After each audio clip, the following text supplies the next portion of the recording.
Selamat sore Mas Kevin. Ya, Bang Andre, Dirjen Perdagangan Luar Negeri yang ditetapkan sebagai tersangka ini ketika mendampingi Menteri Lutfi ketika rapat bersama dengan DPR pernah berbisik bahwa tersangka minyak goreng akan diumumkan pada hari Senin, kurang lebih seperti itu. Ini dikatakan pada bulan Maret yang lalu, namun ternyata malah dia sendiri yang menjadi tersangka. Tanggapan Anda bagaimana, Bang Andre? Yang pertama tentu mengagetkan kita semua ya. Kita lagi menunggu informasi pengumuman siapa mafia minyak goreng. Ternyata tiba-tiba Jaksa Agung mengumumkan bahwa ada 4 orang tersangka dan salah satunya adalah Dirjen Perdagangan Luar Negeri Kementerian Perdagangan. Tentu ini mengagetkan kami di Komisi 6. Itu yang pertama. Yang kedua, ya tentu langkah Jaksa Agung ini tentu perlu kita apresiasi dan kita dukung sepenuhnya. Dan seperti yang disampaikan Presiden Jokowi tadi di Sumeneb, kami juga di DPR mendukung sepenuhnya langkah-langkah Kejaksaan Agung agar bisa mengungkap secara terang-benderang dan mengejar seluruh yang terlibat dan bongkar itu sampai ke akar-akarnya. Nah, harapan kita dengan ini dibongkar, ini merupakan memberikan efek jera, dan harapan kita ya harga minyak goreng curah sesuai dengan HIT 14.000 per liter itu betul-betul ditemukan di pasar. Karena konspek kami minggu lalu ke Bogor, baik ke Kota Bogor maupun ke Kabupaten Bogor, didampingi oleh Wakil Menteri Perdagangan dan Sekjen Kementerian Perdagangan, itu harga minyak goreng di Bogor itu masih harganya 18.000 atau 19.000 atau 20.000 per liter, dan stoknya juga terbatas. Jadi intinya apa? Permendak nomor 11 tahun 2022 dan Permenperin nomor 8 tahun 2022 tentang harga minyak goreng curah sesuai dengan HIT 14.000 dan juga soal distribusi dan fungsinya itu masih tidak efektif. Sehingga tadi yang disampaikan Presiden kan belum maksimal, dan ini yang menyebabkan Presiden mengambil keputusan dengan menggelontorkan BLT 100.000 per bulan, langsung diberikan 3 bulan di depan 300.000 per kakak.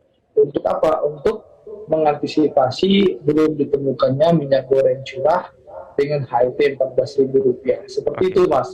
Lalu yang terakhir, dengan kejadian ini, insya Allah minggu depan kami Komisi 6 atas izin pimpinan DPR dalam masa reses ini akan segera memanggil Menteri Perdagangan dalam rapat kerja dengan Komisi 6. Seperti itu, Mas Kevin. Oke. Bang Andre, apakah menurut Anda memang hanya keempat tersangka ini yang menyebabkan minyak goreng sempat langka? Ya, tentu yang perlu diketahui publik ya, Mas. Kita ini produsen terbesar minyak goreng di dunia. Produsen CPO terbesar hingga 49 juta ton. Itu yang pertama. Yang kedua, kita produksi minyak goreng itu satu tahun itu 16 miliar liter.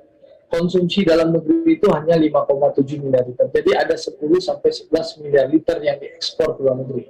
Nah, pertanyaannya, kenapa minyak goreng itu waktu Permendak nomor 6 tahun 2022 itu langka, sulit ditemukan, lalu setelah Permendak nomor 6 ini direvisi dengan dikembalikan ke harga pasar, minyak gorengnya banyak, tapi harga yang dalam kemasan itu di atas 20.000, 25.000, ya sampai seterusnya.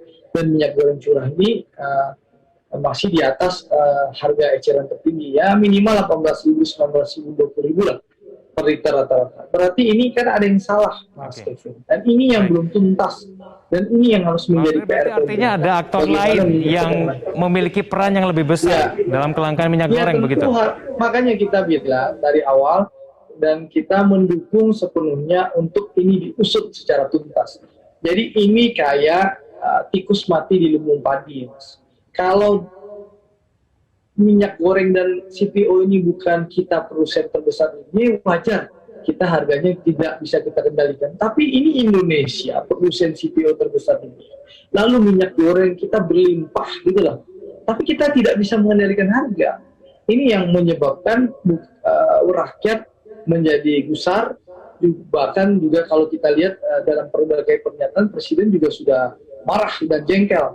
Nah, ini yang kenapa menteri-menterinya nggak beres dan tidak bisa menyelesaikan permasalahan ini gitu loh. Bang Andre, seharusnya kalau memang pemerintah pro sama rakyat, ya kalau memang tidak tuntas kita stop dulu lah ekspor CPO dan stop dulu ekspor minyak goreng. Pastikan rakyat menikmati dulu gitu loh. Anda mengatakan bahwa ini masih banyak tikus lain yang belum tertangkap. Ini hanya tikus yang mati di lumbung padi. Maksud Lalu saya kemudian tadi caranya untuk kita mengakhiri kisruh minyak goreng ini caranya bagaimana? Kalau 4 tersangka ini saya sebetulnya belum cukup untuk mengakhiri kisruh ini, Bang Andre. ya, ya kan tadi kita mendengarkan keterangan jaksa agung bahwa akan terus membongkar kasus ini sampai ke akar-akarnya, dan bukan perusahaan ini saja diperiksa. Saya harapkan tentu ini terus diungkap dan terus bisa membongkar siapa pelaku mafia minyak goreng ini. Nah, harapan kami juga ini memberikan efek jerah ya kepada para pengusaha-pengusaha ini, karena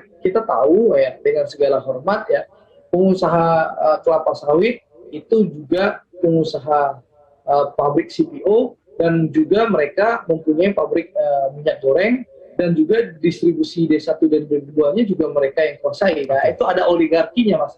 Berarti seharusnya korporasinya juga diusut ya, Bang Andre ya?